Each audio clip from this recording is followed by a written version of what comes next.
he can't hear me. Ow! Alright, what? Now that I've got your undivided attention, don't you think it's time for you to get back to work? Your followers are patiently waiting for your next review. Oh, will you come off it? Just give me a break. I'm so backed up with videos that I don't even know where to begin right now. Well, just pick one already. I mean, don't you have a copy of that Darksiders Warmastered edition? Or why don't you do that one? Well, I could, but the problem is, I never played a Darksiders game before, so with this new remastered, Warmastered version, I don't have a point of reference to make. Hey,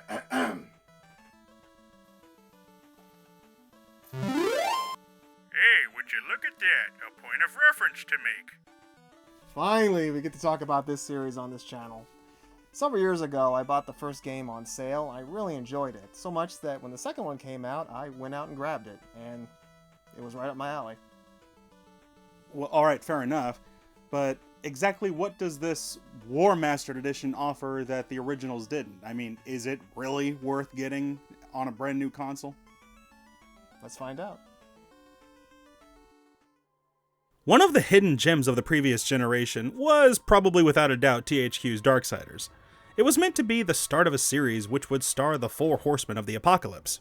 Unfortunately, as history tells, the series only got up to 2 as THQ would go bankrupt in 2013. Yeah, that sucks. The original Darksiders game back on the PS3 would star the character War, while Darksiders 2, which was really a midquel, featured the character Death. However, with several THQ properties, including the Darksiders license being acquired by Nordic Games, there may be some new light for the franchise. Now, going by THQ Nordic, they seem to be testing the waters to see if the audience is interested in this story continuing. So with that, we got the re-release of Darksiders in the form of Darksiders Warmastered Edition for the PlayStation 4, Xbox One, and Steam. To get the plot summary out of the way, the story opens up with the ongoing war between heaven and hell, with neither side being able to gain advantage over the other. Eventually, a mediator group arose called the Charred Council, and they would maintain order and balance. To do this, the council would create a warrior brotherhood known as the Brotherhood game. I'm kidding. The Four Horsemen: War, Death, Strife, and Fury. They would enforce the rules and keep the peace. During this time, the Age of Humanity would begin. Foreseen as integral to the balance, they were declared the Kingdom of Man. A truce was set until humanity was ready for the end war. In the present day, war arrives as it appears that the final battle has begun. But it turns out that the apocalypse has begun prematurely, as war is raging against the forces of heaven and hell, with humanity caught in the middle, and desperately unprepared. Impossible. Abaddon. What is this? Where are my brothers? This cannot be. The final seal. Then the general of heaven's forces is killed by the giant demon Straga. War tries to fight him off, but is suddenly stripped of his powers and is defeated. However, he is saved by the Charred Council and is then accused of starting the apocalypse too soon. He maintains his innocence and demands a chance to find the ones who are really responsible. The council reluctantly agrees, but they tie to him one of their servants named the Watcher. This being has the power to kill War if he strays from his mission. Until this is over, you're a dog on a leash. I say bark, you bark. And if I have to kick you, you'd better not bare your teeth. As War returns to Earth, he finds that a century has passed since the war that he nearly died from, and humanity has been since destroyed, and the world is now ruled by the Destroyer. For what it is, the story is actually quite good. It plays out like a whodunit kind of story, as War has to battle his way through the forces of heaven and hell in order to clear his name. The character designs are also very well done. They have a distinct comic book feel to them, with their large bodies, exaggerated designs, and bright colors. They contrast quite nicely with the grayest and desolate terrains, really making them pop out. Additionally, the voice cast also do a pretty nice job portraying the characters. War is voiced by Liam O'Brien, who some of you may recognize as Gaara from the Naruto franchise. War himself as a character, though, is not anything special, however.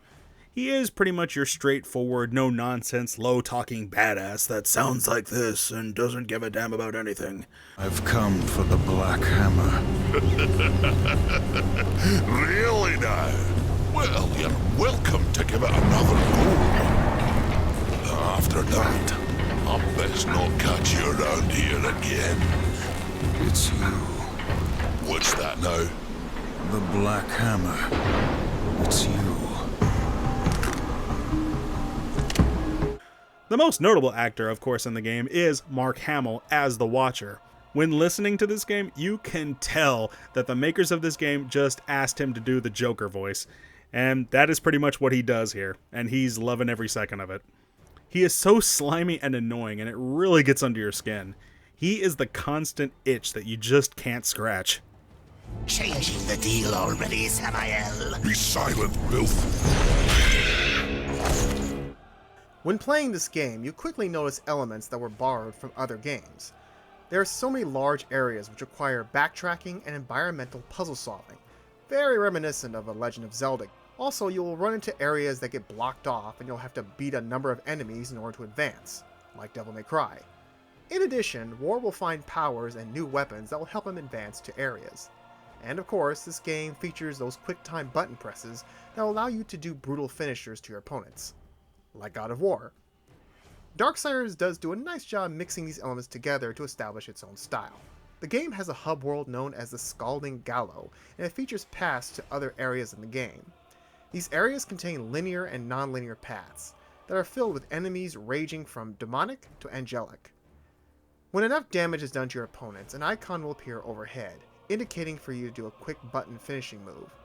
Performing them will allow War to gain some souls, some which restore health, others that are used for currency, and filling up War's Wrath meter. At first, the combat can feel quite button mashy, but after meeting the merchant character of the game, Volgrim, you can purchase more combos to expand your arsenal. Now, War's primary weapon is his longsword, the Chaos Eater, but he also gains access to other weapons, such as a scythe, a pistol, and a boomerang, and each have their own range of attacks. War can also use defensive capabilities, such as blocks, counterattacks, and quick-step dodges. And lest we forget, objects can be interacted with, like cars that can be thrown at large numbers of enemies. Now, another trick up War's sleeve are his Wrath powers, which are both offensive and defensive. Combining these with your weapon attacks are essential in battling the most powerful foes in the game, including the bosses. Later on, War gains the ability to summon Ruin, his loyal horse for faster movement, and his powerful Chaos form, which turns him into a fiery giant and can let him dish out some powerful damage for short periods of time. The game at its core is a hack-and-slash adventure, and it is well done. However, there are times when the game will switch things up, such as these shooter gallery modes. Honestly, these sections we found a bit annoying. In these parts, War is left wide open and gets just as much damage as he dishes out. We found ourselves repeating these sections several times before finally getting through them. Also, during the backtracking stages, it can become a bit easy to get turned around, and this can lead to some frustrations as we go through areas we just traveled through looking for the next area. The game does have a polished feel to it. The music, while not memorable, does a nice job fitting in with the theme of the game. The sound effects are also nicely done as well. And there's also some nice environments, ranging from a dark and dreary castle, like something out of Castlevania, to a large desert that reminds us of the movie Dune. Whoa. Sandworms. You hate them, right? There's also a nice variety of enemies, from small little bugs to large scary leviathans. Now, as far as what Warmastered Edition offers in comparison to the original game, please keep this in mind before you make this purchase. All this is a graphical enhancement and some upscaling. The game runs at a smooth 60 frames per second and it does look great. But in the end, it does not add any additional content that wasn't there previously.